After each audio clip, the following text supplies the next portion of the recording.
it's Miss Ryan. I just wanted to let you know that all grades are current, so we are just starting week 4, module 4.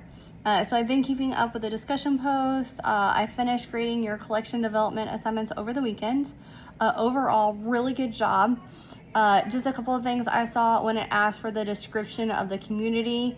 That was more of like the census data, like what is the demographics, so the average income, the average age, race, those type of things to know who you're servicing.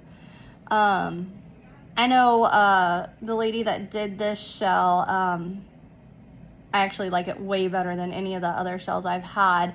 The assignments are more relevant. We're not using that outdated textbook.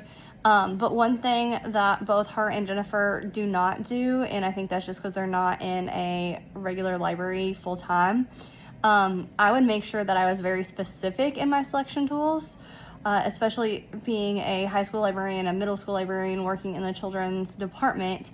We are constantly, having to defend all of our choices. So, and like the thing says, because they could change. Well, I'm always going to refer to School Library Journal. I'm always going to refer to Junior Library Guild, Kirkus Review, Hornbook, all of those things. Like, I'm not going to put what issue, but that way they know that I'm using trusted sources. So that is one thing that you guys did not have to do, but if you're making your own, I would highly, highly recommend saying what those peer-reviewed journals are that you're using. Going down to withdraw, listing how often your items are reviewed. For my school library, we do it twice a year. So I do it in December and then May. I'll go through and do an inventory, and as I'm doing inventory, as I'm scanning each book, I'm looking at it. What does the condition look like? Is it dusty because it's never been checked out? Then I'll look at the circulation stats and go from there. Is it falling apart?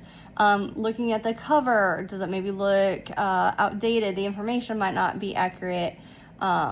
So putting how often. Also, I learned this the hard way at my previous school. There was no policy on what happens to the discarded books, and so they went in the dumpster. They could not be recycled because of hardback and the processing and all the things. We could have cut each page out, but we had thousands of books. The library was very old. But I had a student who jumped in the dumpster and took videos of all the books and posted them online and tagged CNN, Dolly Parton, everybody. We were in Tennessee, of course. And said, this is what your taxpayer dollars are going into, and what a shame, and our librarians aren't bad people, they just made bad choices, and so on and so forth. So making sure you have a plan with what to do with them. Several of you did, and that was not a requirement, no points off. But just knowing, are you donating them if they're in good shape? Are you, giving them to students? What are you doing with them? So that is a thing. When you got down to challenged procedures, I needed to see your reconsideration form. Some of you just said it would be in the appendix, and there was no appendix. So make sure you have that on there. Those were kind of the main things. Please, please, please, please, please, please put your names on your papers. A heading, whether you're using MLA, APA, I don't care. I just really need your name on your papers. I just do a batch print, and so I print everything, and then I can grade them wherever I'm at, and then I go back and enter grades. That way I can make notes of the comments that I want to make for you guys. And I think I had 6 that did not have a name on it, so please put your name on it.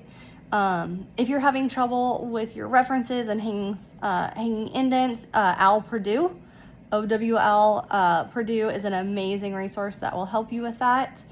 If you guys have any questions, I believe I'm caught up on emails. I did notice a couple of people were messaging through Moodle, and I don't get those. It goes into my other folder. I just happened to be looking for something and came across those. So then I'll go back and email. So please email and include your course number. Week 4 is an easy week. It's just a discussion post, so that keeps it simple. This used to be an assignment, so now it's just, short, 500 words-ish. Creating your own program, which is probably one of the things I like doing best here, especially trying to find creative ways to get teens involved. So kind of what does it take to get started? What do you need? Timeline? Who are you promoting it to? All those type of things. So this one you don't have to actually make the flyer and do all the stuff like you would if it was still the assignment. So let me know if you guys have any questions.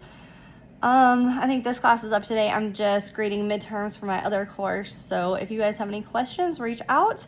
If you get tomorrow off, enjoy your day. If you're a veteran, thank you so much for your service. And I will be in touch next week. Thanks, guys. Bye.